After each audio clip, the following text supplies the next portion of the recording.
जम्मू और कश्मीर में तालीमी निज़ाम काफ़ी बड़ा है। यहाँ कुल 24,137 स्कूल्स हैं, जिसमें से 18,724 सरकार चला रही है। कश्मीर और जम्मू में तालीम कभी भी बच्चों के मरकज़ में नहीं रही। ये हमेशा सियासत, मुलाजिमों या परसेप्शन, लोगों के नज़रिए के गिर्द घूमती रही। शेख मोहम्मद अब्दुल्ला का 1991 का एजुकेशन एक्ट था, जिसमें तालीम को लाजमी बनाया गया। उसके बाद किसी भी चीफ मिनिस्टर ने तालीम के लिए कोई असल विजन नहीं रखा। आज भी तमाम सर्वेज, चाहे वो कौमी हो या मकामी, जम्मू और कश्मीर को नीचे के दर्जे पर दिखाते हैं। एक वक्त था जब सिर्फ 10 या 15 हजार बच्चे स्कूल से बाहर थे, लेकिन अब उनकी तादाद 1 लाख से ज्यादा हो गई है। डेटा के मुताबिक अब कश्मीर में कुल 24,137 स्कूल्स हैं, जिनमें से 18,724 सरकार चला रही है, जबकि बाकी 5,413 प्राइवेट स्कूल्स हैं।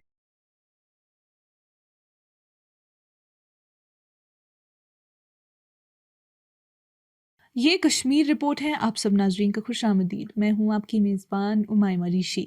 नाजरीन, जम्मू और कश्मीर में प्राइवेट स्कूल्स पिछले कई दिहाइयों से तेज़ी से बढ़ रहे हैं।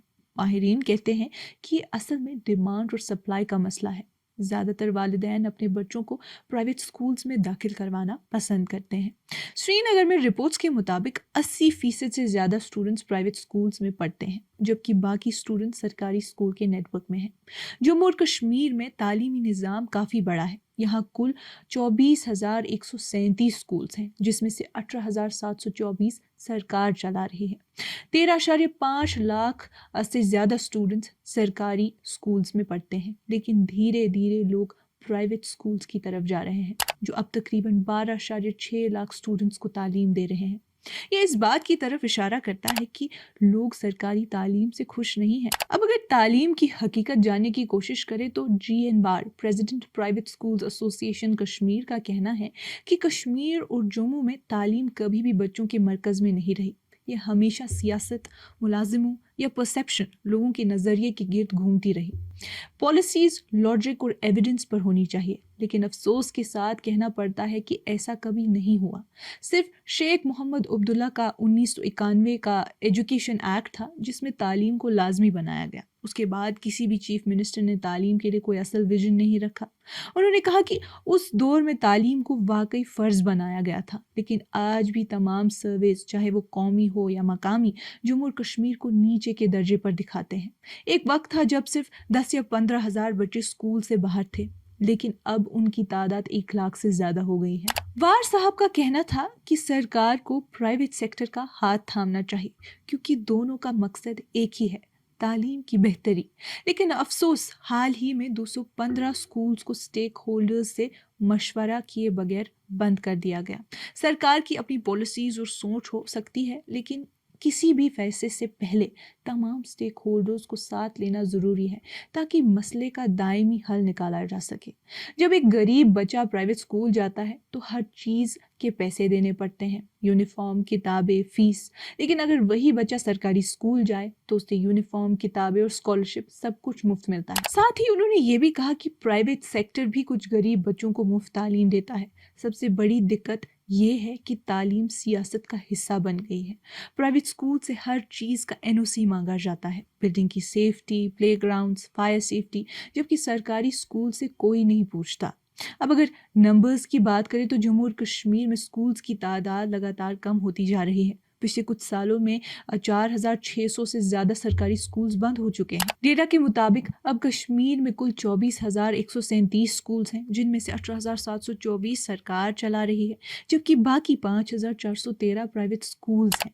2019 से 20 में जम्मू और कश्मीर में 5,585 प्राइवेट स्कूल्स थे। ये तादाद हर साल घटती गई। 2020 से 21 में 5,649, फिर 2021 से 22 में 5,526, 2022 से 23 में 5,407 और 2023 से 24 में 5,452 रह गई। पिछले साल 45 स्कूल्स का थोड़ा सा इजाफा ज़रूर हुआ, लेकिन ओवरऑल रुझान नीचे की तरफ ही है। प्राइवेट स्कूल्स का नज़रिया देखें तो पहले नए एडमिशन्स में प्राइवेट स्कूल्स का हिस्सा 52% तक था, लेकिन अब ये गिरकर 46% रह गया है। GN बार साहब के मुताबिक 2019 के बाद जो हुकूमत के ऑर्डर्स आए, उनसे कई स्कूल्स पर असर पड़ा। 550 से ज़्यादा स्कूल्स उन पॉलिसीज़ का निशाना बने जो स्टेट लैंड से जुड़ी थी और जिनमें कोई लॉजिक ही नहीं था। लाखों बच्चों की तालीम मुतासिर हुई। वार साहब का कहना है कि प्राइवेट स्कूल्स का जिंदा रहना किसी चमत्कार से कम नहीं है। सरकार के पास तकरीबन 23,800 स्कूल्स हैं, जिसमें से 12 लाख के करीब स्टूडेंट्स पढ़ते हैं, और हमारे पास यानी प्राइवेट सेक्टर में तकरीबन 5,800 स्कूल्स हैं, उनमें भी 12 लाख से ज़्यादा स्टूडेंट्स हैं। उन्होंने कहा कि सरकारी सर्वेस बायस्ड होते हैं। श्रीनगर में ही देखें तो 80% बच्चे प्राइवेट स्कूल्स में पढ़ते हैं, लेकिन जब वो 10th क्लास पास करते हैं तो कई बच्चे डमी एडमिशन सरकारी स्कूल्स में ले लेते हैं। जब रिजल्ट्स आते हैं तो सरकार उन्हें अपनी कामयाबी बताकर दिखाती है। ये खुला धोखा है। उन्होंने कहा कि डेटा को हमेशा बदला जाता है। प्राइवेट रन प्राइमरी और मिडिल स्कूल्स ज़्यादा हैं और हाई स्कूल्स में भी इनरोलमेंट ज़्यादा है। डमी एडमिशन्स का असली रिकॉर्ड कभी नहीं दिखाया जाता। फिर भी सरकार उन्हीं स्टूडेंट्स के रिजल्ट्स का क्रेडिट ले लेती है जो असल में प्राइवेट स्कूल से हैं। वार साहब कहते हैं कि तालीम के लिए एक इंडिपेंडेंट रेगुलेटिंग अथॉरिटी होनी चाहिए जो सरकारी और प्राइवेट दोनों स्कूल्स को मॉनिटर करे। अभी सरकार पॉलिसी मेकर भी है, रेगुलेटर भी, जज भी और कंपेटिटर भी, तो फिर इंसाफ कैसे होगा?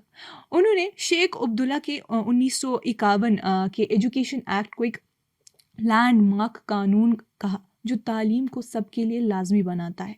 ये कानून 2002 में दोबारा मजबूत किया गया ताकि यूनिवर्सल एलिमेंट्री एजुकेशन को बढ़ावा दिया जा सके और प्राइवेट स्कूल्स को सपोर्ट मिले। इस साल की शुरुआत में चीफ सेक्रेटरी अतुल लुलू ने स्कूल एजुकेशन डिपार्टमेंट की एक हाई लेवल रिव्यू मीटिंग की, जिसमें उन्होंने जोर दिया कि तालीम की क्वालिटी सरकार की इन्वेस्टमेंट के मुताबिक होनी चाहिए, जो कि 2025 से 26 के लिए 11,000 करोड़ से ज़्यादा है।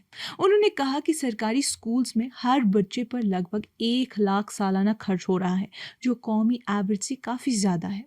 अतदुल्लू ने कहा कि अब फोकस रिजल्ट्स पर होना चाहिए, खासकर टीचर्स की जिम्मेदारी और क्लासरूम टाइम के बेहतर इस्तेमाल पर। उन्होंने खुले तौर पर कहा कि इंफ्रास्ट्रक्चर और टेक्नोलॉजी तब तक बेकार है जब तक टीचर्स अपनी कमिटमेंट और क्रिएटिविटी नहीं दिखाते। उन्होंने ये भी मशवरा दिया कि टीचर्स की सैलरी उनके अटेंडेंस से जोड़ी जाए और जो लोग बार बार लेट आते हैं या पर्सनल काम के लिए स्कूल से निकल जाते हैं उन पर एक्शन लिया जाए। ऑफिशियल्स ने बताया कि जेके अटेंडेंस ऐप एक जियो टैग्ड फेशियल रिकग्निशन सिस्टम पहले से काम कर रहा है, जिसे 1.14 लाख स्कूल एम्प्लॉयज़ यूज़ कर रहे हैं। जीएनवार के मुताबिक सरकार हर बच्चे पर लगभग 1 लाख सालाना खर्च करती है, यानी महीने का 17,500, जबकि प्राइवेट स्कूल्स में एक बच्चे पर महीने का खर्च सिर्फ 530 होता है। उन्होंने कहा कि 60% से ज़्यादा students trust run private schools में पढ़ते हैं, जहां फीस 150 से 600 के दरमियान होती है। करीब 20% स्टूडेंट्स कम्युनिटी रन स्कूल्स में हैं, जहां फीस भी लगभग इतनी ही होती है। जो अनएम्प्लॉयड यूथ ने लोन्स लेकर स्कूल शुरू किए हैं, उनके इंस्टीट्यूशंस में फ़ीस 1,000 से 1,500 के बीच होती है, जबकि एलीट स्कूल्स में ये 2,500 से ज़्यादा होती है। सिर्फ चंद स्कूल्स ऐसे हैं जहां फीस 3,000 से ऊपर है और शायद 1-2 स्कूल्स की 7,000 से ज़्यादा चार्ज करते होंगे। प्राइवेट स्कूल्स में एक स्टूडेंट पर महीने का खर्च सरकारी स्कूल्स के मुकाबले में काफ़ी कम है।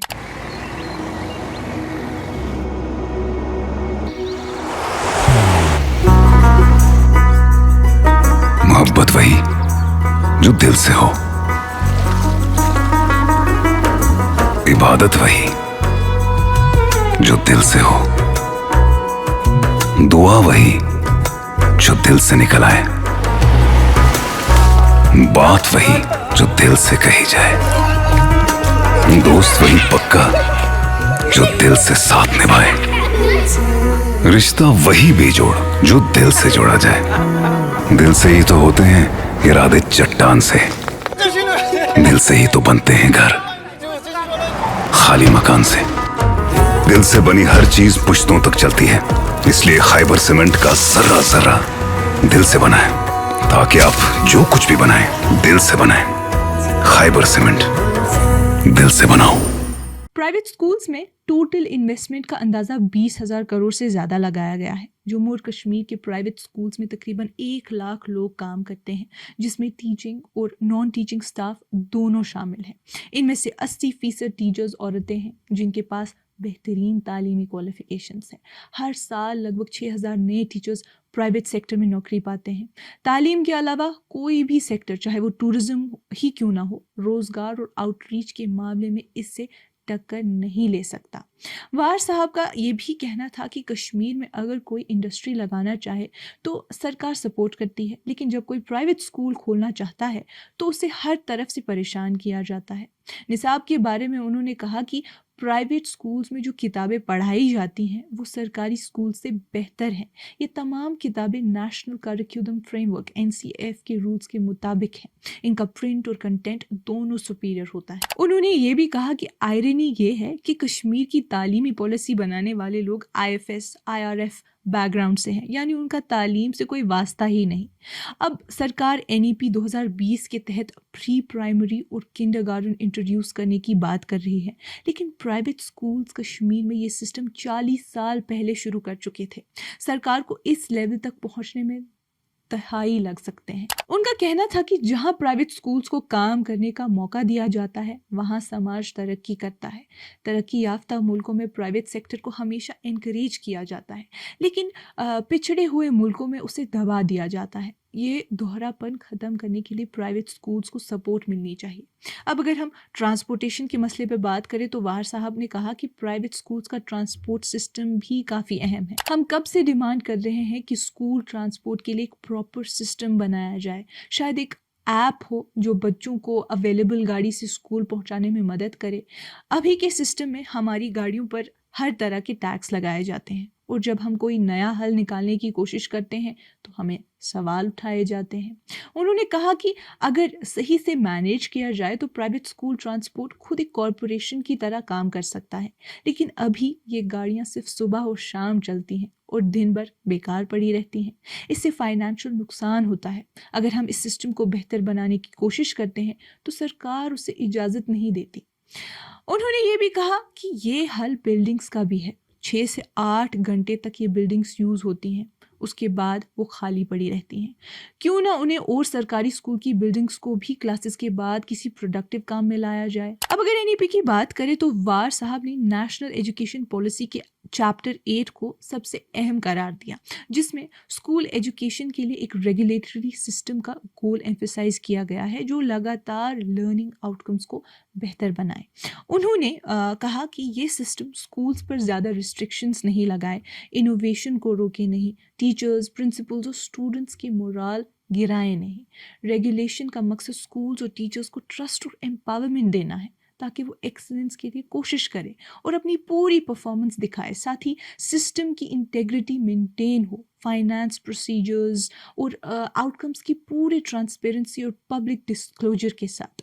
وار صاحب نے ایڈیشنل طور پر یہ بھی کہا کہ اسکولز کا ایویلویشن ان کے ایجوکیشنل آؤٹ کمز کے بیسس پر ہونا چاہیے. انہوں نے سمجھایا کہ سرکار نے تعلیم کے سیکٹر کو کبھی سیریسلی نہیں لیا. جب کچھ غلط ہوتا ہے سب سے پہلے اسکولز اور ایجوکیشن کو نقصان ہوتا ہے.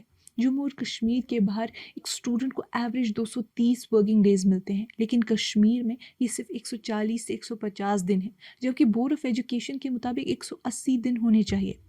انہوں نے عمر عبداللہ کی سرکار کو کریڈٹ دیا کہ انہوں نے اکیڈمک کیلنڈر اور ایگزامز کا اسکیڈول شفٹ کیا، لیکن چیلنجز ابھی بھی ہیں. اب اگر آگے کی سوچ دیکھیں تو وار صاحب کا کہنا ہے کہ کشمیر میں تعلیم کو فوراً ایک انڈیپینڈنٹ ریگولیٹری اتھارٹی کی ضرورت ہے جو ایجوکیشن ڈپارٹمنٹ سے الگ ہو. وہی باڈی ریگولیٹر، سروس پرووائڈر اور کمپیٹیٹر تینوں نہیں ہو سکتی. انہوں نے سٹریس کیا کہ پرائیویٹ اسکولز نے وہی وقت میں ایجوکیشن کو زندہ رکھا جب کشمیر کے حالت انفیوریبل تھے. ایوریج طور پر کشمیر میں پرائیویٹ اسکولنگ کا خرچ ملک کی باقی حصوں کے مقابلے کم ہے.